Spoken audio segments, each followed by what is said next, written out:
Hello everyone, this is the fourth topic under FPD. Here I have covered all ceramic crowns and porcelain laminate veneers. The references for this video again is Rosenstiel and Schillenberg, and all the repeated questions are highlighted. So all ceramic crowns are also known as porcelain jacket crowns. These are the most aesthetic kind of a restoration. These are preferred by patients for the anterior region, and because of its excellent biocompatibility, it's well accepted by the tissues. Ceramics basically is a compound of one or more metals with a non-metallic element. The non-metallic element can be silicon, boron or oxygen.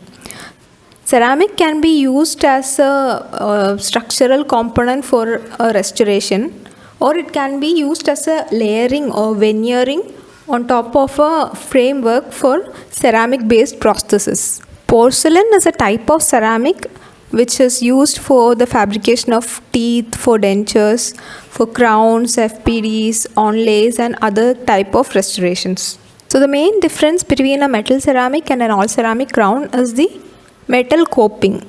The metal coping is absent for an all ceramic crown.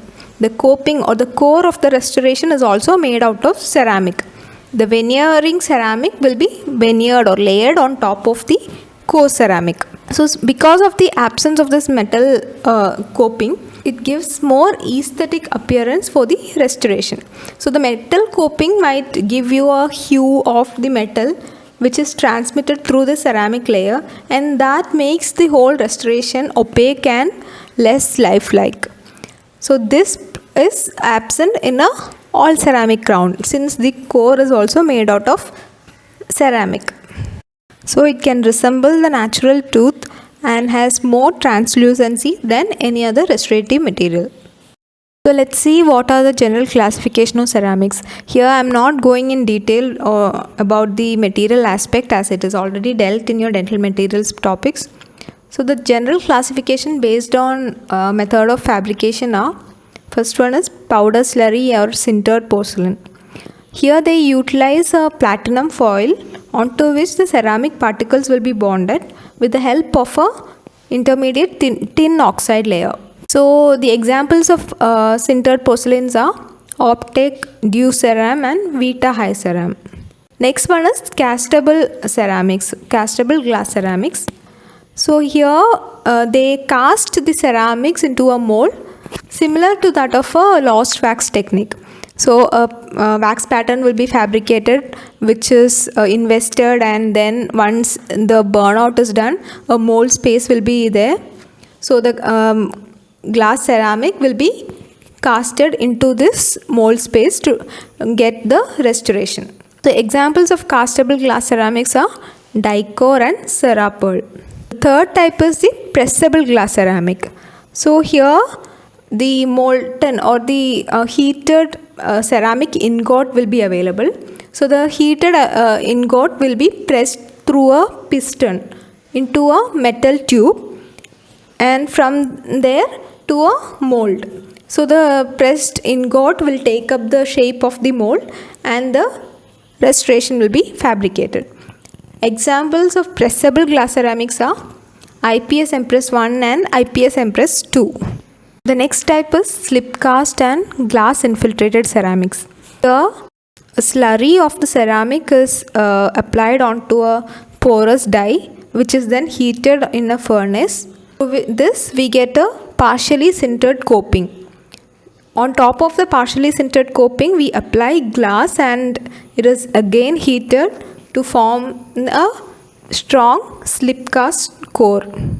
Examples are Inceram alumina, Inceram spinel and Inceram zirconia. Next we have the machinable ceramics. These are of two types, CAD-CAM ceramics and Copimill ceramics. In CAD-CAM ceramics, the CAD-CAM software is used to manufacture the ceramics. It also does the designing of the prosthesis, which is transmitted through the software to a milling unit which will mill the ingot into the desired shape.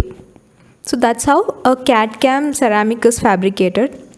Then the next one is the Copimill variety, where a prototype or a sample of the restoration will be made out of resin, and the copy milling unit will copy the shape and size of this copy of this model, and then the milling will be done on a ceramic ingot.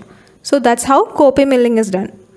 So let's see what are the general classification of ceramics. Here I am not going in detail about the material. Copy-milled ceramics are sea ceramics. See what are the indications of a all ceramic crown. So the first and foremost is areas with high aesthetic requirements like anteriors. So in such cases, if we give a metal ceramic crown, the metal hue will be appeared through the ceramic layer, which causes an opaque appearance.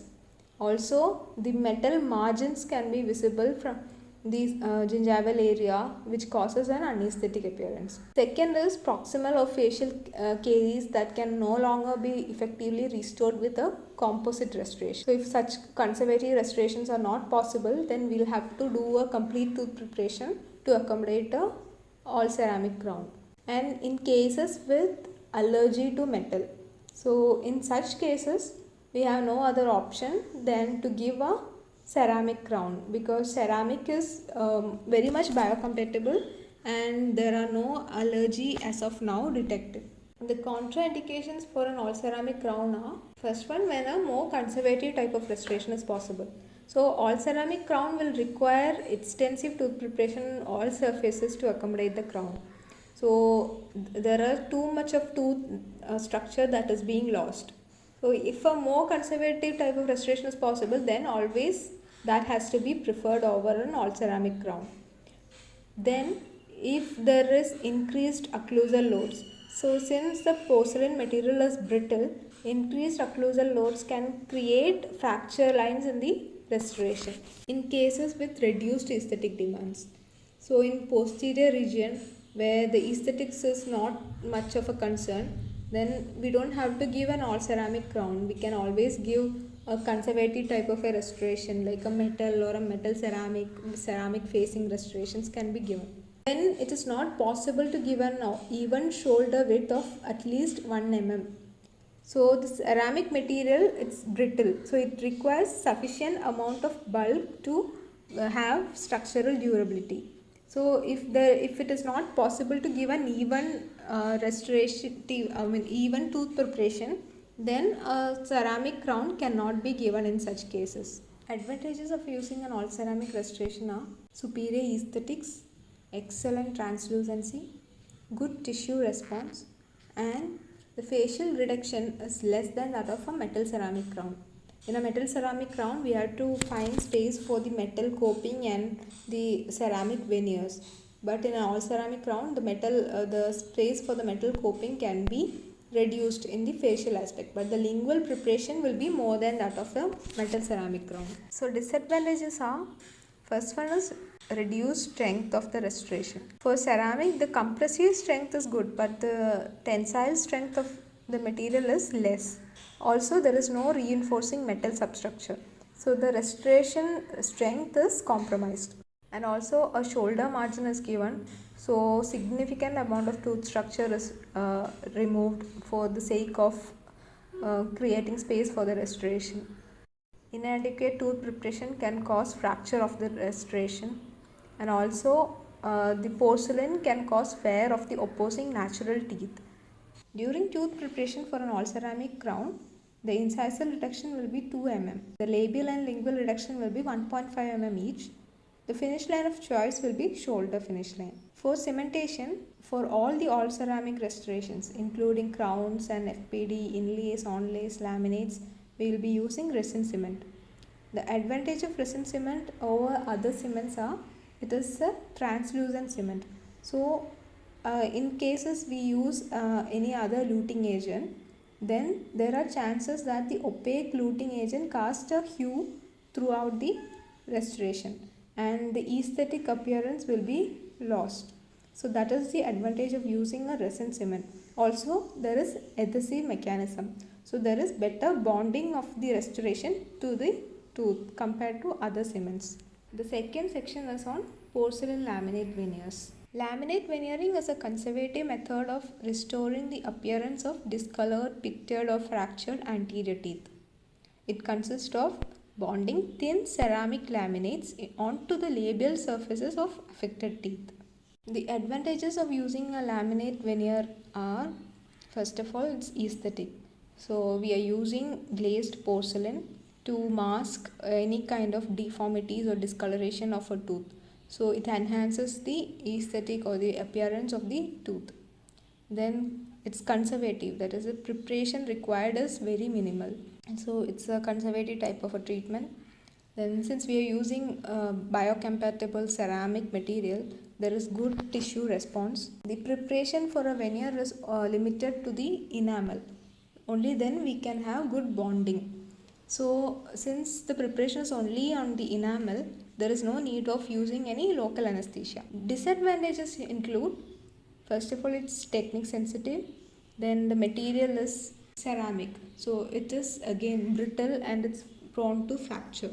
So once it is fractured or once there is any error in the restoration, it's very difficult to repair. Suppose if there is any mismatch in the color, so in the laminate, it cannot be corrected. We'll have to fabricate a new restoration. Also, it's a very expensive type of a treatment. Indication for a laminate veneer are discoloration or staining. Both extrinsic and intrinsic staining can be corrected. Diastema, abnormal tooth form like peg laterals or any abnormality in the form of the tooth. And defective restoration, malposition of the tooth. Then attrition, erosion or abrasion can be corrected using a laminate veneer. Contraindications include insufficient coronal tooth structure. So we need sufficient enamel for the bonding of the laminate veneer. So if the tooth structure is not available, then laminate veneer cannot be given. Then actively erupting teeth. So in such cases we cannot give a laminate veneer because it's an irreversible treatment. Then patients with parafunctional habits. So the restorative material is brittle and excessive occlusal load can cause fracture of the restoration. In endodontically treated teeth, again bonding will be difficult in such teeth. So full coverage crown is indicated for endodontically treated teeth. And crowding cannot be corrected using a laminate veneer. Based on the method of fabrication, veneers are of two types: directly fabricated veneers and indirectly fabricated veneers. So directly fabricated veneers are composite veneers which we do on the chair side. Indirectly fabricated veneers where the tooth preparation is done and the veneer is fabricated on a die or the cast, that is indirectly fabricated. And these are the preformed laminates and laboratory fabricated laminates. So laboratory fabricated laminates can be made out of acrylic resin, microfill resin and porcelain.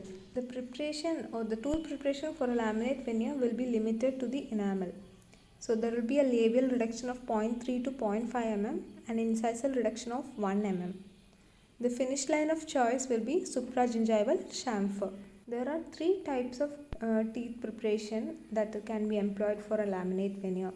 The first type is window type or contact lens type.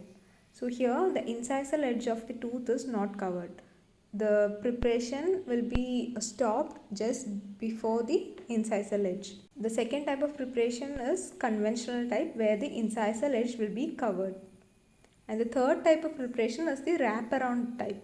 Here it is more or less like a full veneer crown. The 3/4 of the lingual surface also will be covered in the preparation. So these are used for extensive restorations. So bonding of the laminate veneer to the tooth is through adhesive mechanism.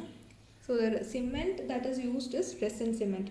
So this is the main reason for the durability of the veneers. So whenever we are using a resin cement, say it is for crowns or inlays or onlays or laminate veneers, for all the ceramic restoration we will be using resin cement. So whenever we are using the resin cement, there are 3 steps to be followed. The first one is the preparation of the tooth, preparation of the veneer, and next the final step will be the luting. For preparation of the veneer, first we'll have to clean the veneer thoroughly. Any kind of dirt or impurities can interfere in the bonding mechanism. So first of all, the veneer is cleaned using acetone, and then we'll go ahead with etching. So for etching veneers or etching the restoration or ceramic, we use hydrofluoric acid.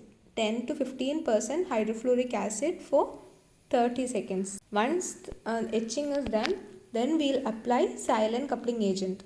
Simultaneously, we can do the preparation of the tooth. So for tooth, similar to your composite restoration, first we'll be doing the cleaning, then we'll do etching. Etching is through orthophosphoric acid. Then we'll apply the bonding agent and cure it. Once the tooth and veneers are prepared, then we'll go ahead with applying the luting cement. So the luting cement will be filled in the laminate and it is applied onto the tooth whichever it is prepared, and whatever excess cement is there, we'll be removing it, and the luting or the resin cement can be light cure or dual cure, where there is chemical and light cure simultaneously. So once it is applied onto the tooth, we'll wait for some time, we'll remove all the excess cement and then we'll do the light curing. That's the end of the session. I've included only the important parts of the repeated questions. So if you have any doubts, please get back to us. Thank you.